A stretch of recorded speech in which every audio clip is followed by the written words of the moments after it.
وہ اللہ جس نے پیدا کیا ہے اس نے اس کی اجازت نہیں دی ہے کہ بیچ میں کسی تھرڈ کو بلاؤ، کسی مڈل، کسی وسیط کو، کوئی واسطہ بیچ میں ڈالو، کوئی وسیلہ بیچ میں لگاؤ، اللہ نے اس کی اجازت نہیں دی ہے۔ اللہ نے اپنا پیغام بھیجنے کے لیے نبیوں کو وسیلہ بنایا، لیکن انہی نبی سے کہہ دیا کہ عبادت کریں گے تو تمہارا وسیلہ نہیں لیں گے، ڈائریکٹ میری عبادت کرو۔ نبی وسیلہ ہے اللہ کا پیغام پہنچانے میں، اللہ نے اپنا وسیلہ بنایا، واسطہ بنایا، قرآن بھیجنے میں، اپنے احکام کو بھیجنے میں، شریعت کو بھیجنے میں، توحید کو سکھانے میں اللہ نے نبی کو اپنا وسیلہ بنایا، لیکن انہی نبی سے کہا کہ سکھانا کہ میں اللہ کا پیغام لانے میں وسیلہ ہوں، لیکن عبادت میں میرا وسیلہ نہیں لینا۔ اللہ کے نبی صلی اللہ علیہ وسلم خود کس کی عبادت کرتے تھے؟ اللہ کی۔ اور آپ نے جن کو تعلیم دی وہ صحابہ کرام ہیں، صحابہ کرام کس کی عبادت کرتے تھے؟ اللہ کی۔ بیچ میں اللہ کے رسول کو رکھ کے اللہ کی عبادت کرتے تھے یا ڈائریکٹ کرتے تھے؟ ڈائریکٹ اللہ کی عبادت کرتے تھے۔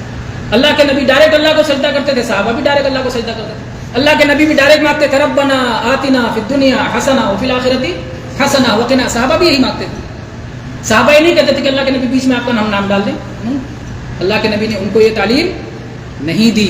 میں حق بات پہنچانے میں ضرور واسطہ ہوں، لیکن عبادت کے لیے، مانگنے کے لیے، سوال کے لیے، دعا کے لیے واسطہ نہیں ہے اللہ کے نبی صلی اللہ علیہ وسلم۔ تو یہ تعلیم لے کے انبیاء کرام آئے تھے۔ تو یہ توحید جاننا سب سے زیادہ ضروری ہے، جس میں کتنے مسلمان بھی غافل ہو جاتے ہیں۔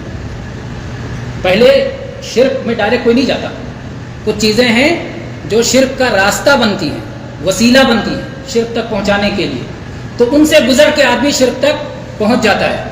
توحید ڈائریکٹ ختم نہیں ہوتی ہے، کم ہوتی ہے، کم ہوتے ہوتے ہوتے ہوتے ختم ہوتی ہے۔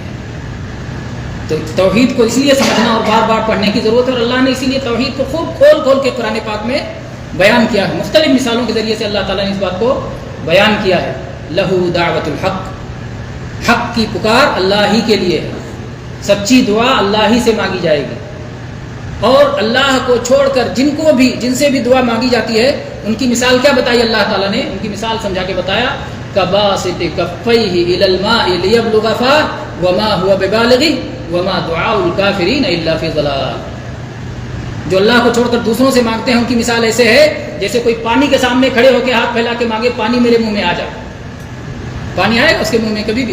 کبھی نہیں پانی اس کے منہ میں آ سکتا ہے۔ تو ایسے ہی کافروں کی دعائیں راستے سے بھٹک گئی۔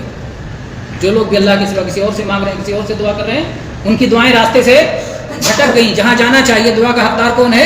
اللہ تعالیٰ۔ تو اللہ کو چھوڑ کر انہوں نے غیروں سے دعا مانگنا شروع کر دیا، تو توحید کون سی توحید میں خلل آیا؟ توحید الوہیت میں، اللہ کی عبادت والی توحید میں خلل آ گیا۔